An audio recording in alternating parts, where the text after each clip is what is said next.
गांव के जीवंत कोलाहल भरे बाजार के बीच विक्की मनमोहक धुनों से हवा को भर देता है। जिया, परिष्कृत लालित्य की एक मूर्ति, संगीत के हृदय में खिंची चली जाती है।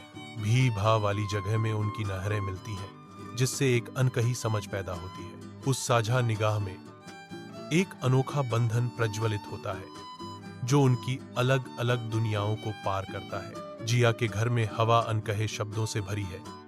चुप्पी में एक तूफान इकट्ठा हो रहा है। जिया की माँ चुप्पी तोड़ती है। उसकी आवाज दृढ़ है। हम तुम्हें एक गरीब लड़के से शादी करने की अनुमति नहीं दे सकते। उसके पिता भी उसी भावना को दोहराते हैं। उनके शब्द अपेक्षा से भरे हुए हैं। यह सवाल ही नहीं उठता, हमारी तुमसे अपेक्षाएं हैं।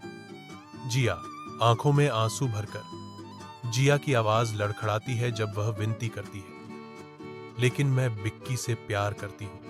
मुझे उसकी दौलत की परवाह नहीं है, चाहे वह हो या न हो। उसके शब्द हवा में लटके हुए हैं, अनसुने, क्योंकि उसके माता पिता की अस्वीकृति का भार उसकी आत्मा को कुचल देता है।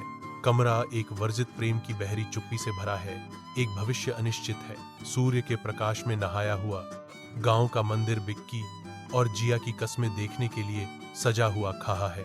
बिक्की, उसका स्वर प्यार से भरा हुआ, प्रतिज्ञा करता है, मैं हमेशा तुम्हारे साथ रहने का वादा करता हूं। जिया, चाहे कुछ भी हो जाए। जिया, उसकी आंखों में भक्ति झलकती है, जवाब देती है, और मैं भी तुमसे यही वादा करती हूं बिक्की। हम हर चीज का सामना मिलकर करेंगे। हृदय से जूहे हुए बिक्की और जिया ने कस्में खाईं। उनके वादे मंदिर के मैदान में गूंज रहे थे। जिया के माता पिता आते हैं। उनके चेहरे गर्व से भरे हुए हैं, क्योंकि वे दीप्तिमान जोड़े को आशीर्वाद देते हैं। गांव में उत्सव मनाया जाता है। पारंपरिक संगीत की एक सिम्फनी हवा में भर जाती है, जो बिक्की और जिया के मिलन को खुशी में सील कर देती है।